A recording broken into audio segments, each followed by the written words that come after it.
So you want to get new content written for your website, but you don't want to write it yourself, obviously. The answer then is to hire a writer. And there are thousands on Fiverr.com and Upwork, but how do you know which are the good writers and which are the bad writers? It's easy.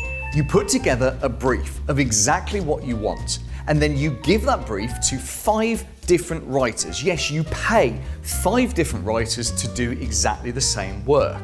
Why? So you can compare their output. You read the work from every single writer, and one of them will be your favorite. That's the writer you hire to do the work for you. If you'd like my help to grow your business, check out mspmarketingedge.com.